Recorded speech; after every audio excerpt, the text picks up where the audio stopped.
भगवान के भक्त के तीन लक्षण हैं। पहला लक्षण है प्रतीक्षा।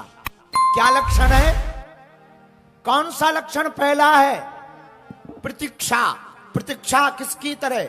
सवरी की तरह। दूसरा लक्षण है परीक्षा। परीक्षा किसकी? भगवान की नहीं, अपने लोगों की, जिन्हें तुम अपना कहते हो ना, उनकी परीक्षा लो। संसार की परीक्षा लो। सच बताएं, बुरा मत मानना। बने बने कछु और है, काम बने कछु और, काम करे कछु और है, काम पड़े कछु और। ब्याह होती के बाद में नदी सिरावत मोर, ओ काम पड़े कछु और है, काम करे कछु और। ये जो दुनिया वाले हैं ना भैया, ये तब तक तुमसे प्रेम से बात करेंगे जब तक तुम्हारी जेब में रुपया और चेहरे पर चमक है। जेब का रुपया खत्म, चेहरे की चमक खत्म, रिश्ता खत्म। कोई नहीं पूछेगा, चाहे आप जो बने रहो, कोई नहीं पूछेगा। माई बाप स्वार्थ लागी करही सब प्रीति, सुर नर मुनि सबकी यह संसार की रीति है। ये स्वार्थ देखकर प्रेम करेगा। बुरा मत मानिएगा। आप एक बार ये भर बोल दीजिएगा कि हम किसी को कुछ नहीं देने वाले। याद रखना, दुनिया में जिनको तुम अपना कहते ना, जिन पे तुम अपना भरोसा करते हो ना, यही तुम्हारा पीठ दिखा करके तुम्हें भाग ना जाए तो कहना। जब विपत्ति आती है ना, तब कोई एकाध काम आता है, वरना कोई काम नहीं आता है। विपत्ति के समय तो सिर्फ भगवान काम आता है। नरसिंहपुर के पागलो, दुनिया पर भरोसा करोगे तो बिखर जाओगे, भगवान पर भरोसा करोगे तो निखर जाओगे। संसार का भरोसा झूठा है। ये संसार के रिश्ते नाते तुम्हारे झूठे हैं। जब तक तुमसे स्वार्थ है, तब तक जैसी आराम करेंगे, और तुम्हारी जेब में जिस दिन फूटी कौड़ी नहीं बचेगी, तुम्हारे खुद के रिश्तेदार भी तुमसे बात करने से बचेंगे। कहीं हमसे उधार न मांग ले, कहीं सामान न मांग ले। दुनिया में कोई किसी का नहीं है भैया।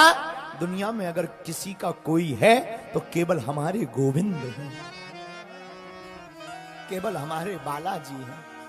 इसीलिए तीन सूत्र हैं भक्त के। पहला सूत्र प्रतीक्षा, दूसरा सूत्र परीक्षा। परीक्षा किसकी? संसार के, अपने लोगों की। और तीसरा सूत्र है समीक्षा। समीक्षा किसकी? स्वयं की।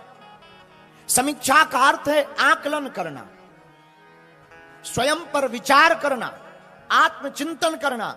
समीक्षा का अर्थ है आत्मचिंतन करते हुए अपनी जिंदगी को उत्सव की ओर ले जाना, अपनी जिंदगी को उत्सवमय बनाना, अपनी जिंदगी में त्योहार लाना।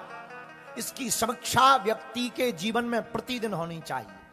हम लोग जिए जा रहे, हम लोग चले जा रहे, गाड़ी जहां जा रही हम लोग भी चले जा रहे, कमाए जा रहे, लोग विवाह करे जा रहे, बच्चे पैदा करे जा रहे, मकान बनाए जा रहे, गाड़ियां खरीदे जा रहे। पर भैया अंतिम परिणाम कोई याद नहीं कर रहा कि तुम कितना भी धन धन धन धन कर लो, 13वीं के कार्ड पर निधन ही लिखेगा। जब वो कार्ड लिखा जाएगा ना, तो क्या लिखा जाएगा? अमुक अमुक आदमी का निधन हो गया। तुम जो जिंदगी भर धन धन करते रहे ना, निधन होगा। माई बाप, कल क्या होगा इसकी फिक्र मत करो। कल हमने कौन सी गलती की, इस पर विचार करके आज हम क्या कर रहे हैं, आज के दिन को जीना सीख जाओ। वर्तमान में जीना सीखो। जितने भी युवान बच्चे बैठे हैं, जितने भी पढ़े लिखे बच्चे बैठे हैं, हमारी प्रार्थना है, आपका पास्ट क्या था उस पर चिंता मत करो, आपका आने वाला भविष्य क्या होगा उस पर चिंतन कम करो। वर्तमान में तुम मुस्कुरा कैसे पाओ, इस पर ज्यादा काम करो। अगर वर्तमान बढ़िया होगा तो भविष्य बढ़िया होगा। वर्तमान खाली होगा तो भविष्य खाली होगा। वर्तमान रोते हुए गुजारोगे तो भविष्य भी रोते हुए गुजारना पड़ेगा। वर्तमान कर्तव्य के साथ गुजारोगे, भविष्य तुम्हारा एकदम भरा हुआ होगा, फलीभूत होगा, फल के साथ होगा। वर्तमान में अगर फूल लगे होंगे तो भविष्य में तुम्हें फल जरूर प्राप्त होगा।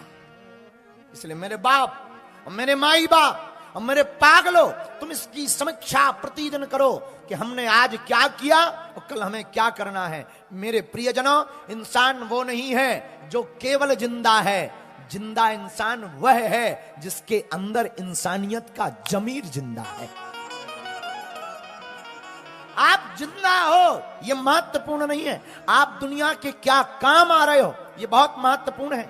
और मेरे पागलो, ये बात सुनकर के शायद तुम्हें बुरा लगे, याद रखना ये तुम्हारे रिश्ते, तुम्हारे नाते, ये तुम्हारा परिवार, ये तुम्हारे आसपास के लोग, जिस दिन तुम बिखरोगे कोई तुम्हारे साथ खड़ा नहीं होगा। जिस दिन तुम मिट्टी में मिलने लगोगे कोई हाथ नहीं लगाएगा। जिस दिन तुम्हें कर्मों का परिणाम मिलेगा कोई तुम्हारे साथ रोने नहीं आएगा। अगर कोई आएगा भी तो मन ही मन वो बड़ा खुश होगा। ये भी तय, किसी के दुख से कभी कोई आदमी दुखी नहीं होता, दिखावा करता है अरे राम राम, पर मन ही मन में कहता है हमारा नहीं हुआ ऐसा।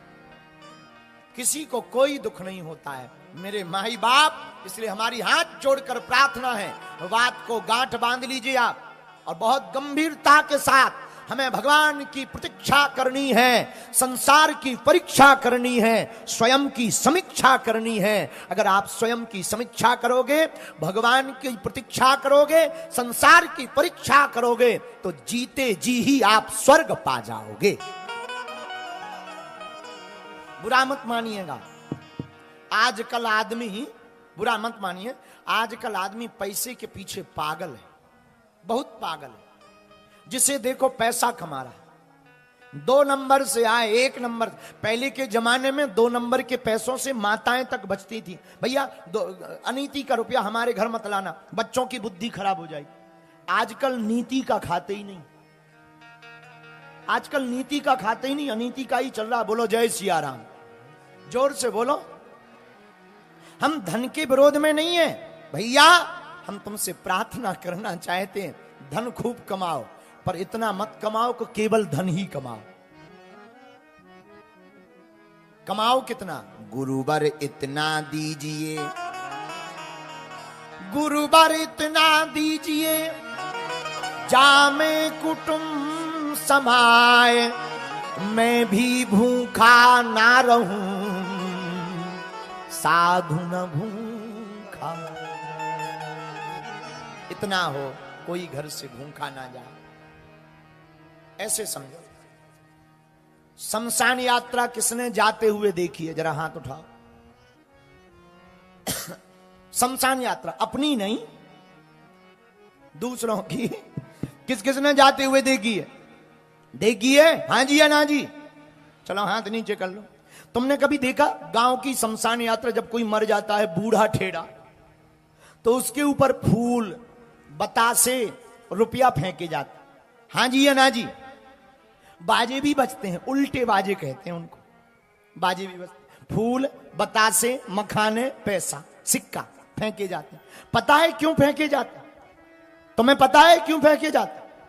सुनो, आज जो फूल फेंकते हैं ना, वो इसलिए फेंकते हैं कि जो मर गया उस आत्मा से प्रार्थना करते हैं, जैसे फूलों में खुशबू है हमारे परिवार में, तुम्हारे परिवार में खुशबू बनी रहे, आशीर्वाद देना। बतासे क्यों फेंकते हैं? जो बतासों में मिठास है, ऐसा आशीर्वाद दो, तुम तो मर ही गए, परिवार में ऐसे ही मिठास बनी रहे। मखाने क्यों फेंकते हैं? मखाने इसलिए फेंकते हैं कि जैसे मखाना फूला हुआ है वैसे ही हमारा परिवार भी फला फूला रहे, ऐसा आशीर्वाद। लेकिन पता है पैसा क्यों फेंकते? रुपया क्यों फेंकते?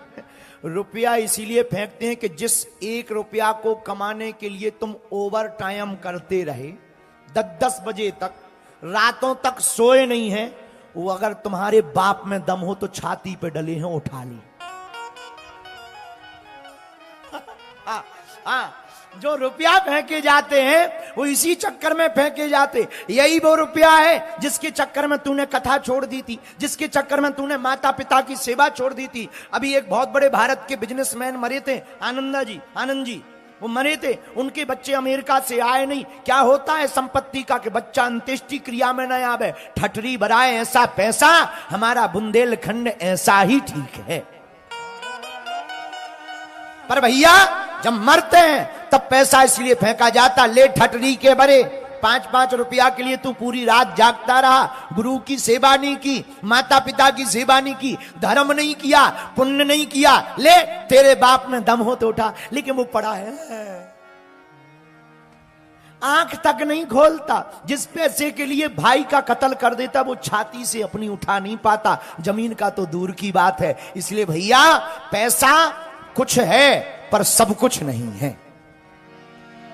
पैसा बहुत कुछ है पर सब कुछ नहीं है। हम ये नहीं कहते कि पैसों, देखो ये पैसा की कामना, जिसके 1 करोड़ है वो सोच रहे 2 हो जाएं, जिनके 2 हैं वो 10 सोच रहे। एक संत हमें बहुत अच्छी कविता सुनाते थे, वो कहते थे, चाहे पैसों से आनों में आती रही, चाहे पैसों से आनों में आती रही, चाहे आनों से रुपया बनाती रही, चाहे रुपयों से नोट बुनाती रही, चाहे नोटों से कोठी चुनाती रही, चाहे कोठी में मोटर मंगाती रही, चाहे मोटर से होटल में जाती रही, चाहे होटल में बोतल खुलाती रही, चाहे क्या क्या ना करती कराती रही है? चाहे पैसों से आनों में आती रही, चाहे आनों से रुपया बनाती रही, चाहे रुपयों से नोट बुनाती रही, चाहे नोटों से कोठी चुनाती रही, चाहे कोठी में मोटर मंगाती रही, चाहे मोटर से होटल में जाती रही, चाहे होटल में बोतल खुलाती रही, चाहे क्या क्या ना करती कराती रही, चाहे पाली जिन्होंने वो पीले हुए, चाहे छोड़ी जिन्होंने वो रसीले हुए, चाहे जी से लगी जी जरा हो गया, चाहे हरी से लगी जी हरा हो गया, अब एक ही चाहे हमको चाहिए, वो अगर चाहें तो फिर क्या चाहिए।